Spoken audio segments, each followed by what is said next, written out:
ಹಿಂದೂ ದೇವಸ್ಥಾನಗಳ ವಠಾರದಲ್ಲಿ ಮುಸ್ಲಿಂ ವ್ಯಾಪಾರಿಗಳಿಗೆ ವ್ಯಾಪಾರ ನಿಷೇಧ ವಿವಾದದ ಬಳಿಕ ಇದೀಗ ಮತ್ತೊಂದು ಅಭಿಯಾನ ರಾಜ್ಯದಾದ್ಯಂತ ಆರಂಭವಾಗಿತ್ತು. ಮುಸ್ಲಿಂ ವ್ಯಾಪಾರಿಗಳ ಹಲಾಲ್ ಮಾಂಸ ಖರೀದಿ ಬಹಿಷ್ಕರಿಸುವಂತೆ ಹಿಂದೂಪರ ಸಂಘಟನೆ ಸ್ವಾಮೀಜಿಗಳು ಕರೆಯನ್ನ ನೀಡಿದ್ದಾರೆ. ಹಲಾಲ್ಗೆ ಬಹಿಷ್ಕಾರ ಆಂದೋಲನ ಮಾಡುವುದಾಗಿ ಕಾಳಿ ಸ್ವಾಮೀಜಿ ತಿಳಿಸಿದ್ದಾರೆ. ಸ್ವತಃ ತಾವೇ ಕೋಳಿ ಕತ್ತರಿಸಿ ಹಲಾಲ್ ಬಾಯ್ಕಾಟ್ ಅಭಿಯಾನಕ್ಕೆ ಚಾಲನೆಯನ್ನು ನೀಡಿದ್ದಾರೆ. ಈ ನಡುವೆ ಇದೀಗ ಹಲಾಲ್ ವಿಚಾರ ಎಲ್ಲೆಡೆ ಸುದ್ದಿಯಾಗ್ತಾ ಇದೆ. ಮುಸ್ಲಿಮೇತರರಿಗೆ ಹಲಾಲ್ ಅನ್ವಯ ಮಾಡಬೇಡ್ರಿ ಅಂತ ಬ್ಯಾರಿ ಸಾಹಿತ್ಯ ಅಕಾಡೆಮಿ ಅಧ್ಯಕ್ಷ ರಹೀಂ ಉಚ್ಚಿಲ್ ತಿಳಿಸಿದ್ದಾರೆ. ಹಲಾಲ್ ಅನ್ನೋದು ಇಸ್ಲಾಂನ ಅವಿಭಾಜ್ಯ ಅಂಗ. ಅಲ್ಲಾಹುನ ಹೆಸರಿನಲ್ಲಿ ಕೊಯ್ಯಲ್ಪಟ್ಟ ಮಾಂಸವನ್ನ ಬಳಸಿ ಭಕ್ಷಣೆ ಮಾಡಬೇಕು ಅನ್ನೋದು ನಿಯಮ. ಆದರೆ ಇದು ಕಾರಣಕ್ಕೆ ಮುಸ್ಲಿಮೇತರರಿಗೆ ಅನ್ವಯವಾಗುವುದಿಲ್ಲ.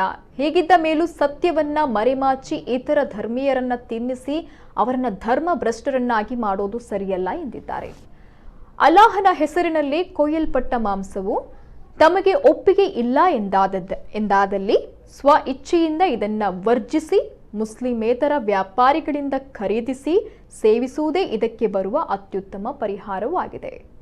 ಹಲಾಲ್ನಲ್ಲಿ ಇರುವಂತಹ ನಿಬಂಧನೆಗಳು, ಬಳಸುವ ಪದಗಳು ಮತ್ತು ಅದರ ಅರ್ಥಗಳನ್ನು ಮುಸ್ಲಿಮೇತರರಿಗೆ ತಿಳಿಸೋದು ಸಮಾಜದ ಕರ್ತವ್ಯವಾಗಿದ್ದು, ಈ ಸತ್ಯಾಸತ್ಯತೆಯನ್ನು ಮರೆಮಾಚಿ ವ್ಯಾಪಾರ ಮಾಡೋದು ಸರಿಯಾದ ಕ್ರಮವಲ್ಲ. ಈ ವಿಚಾರದಲ್ಲಿ ಎರಡೂ ಸಮಾಜದ ಮುಖಂಡರು ಗಂಭೀರವಾದ ಚರ್ಚೆ ನಡೆಸಿ ಸೂಕ್ತ ಪರಿಹಾರ ಕ್ರಮವನ್ನು ಕಂಡುಕೊಳ್ಬೇಕು. ಇದನ್ನ ರಾಜಕೀಯ ಉದ್ದೇಶಕ್ಕೆ ಯಾರೂ ಬಳಸಿಕೊಳ್ಳಬಾರದು ಅಂತ ರಹೀಂ ಉಚ್ಚಿಲ್ ಉಭಯ ಸಮಾಜದ ಮುಖಂಡರಲ್ಲಿ ಮನವಿಯನ್ನ ಮಾಡಿದ್ದಾರೆ.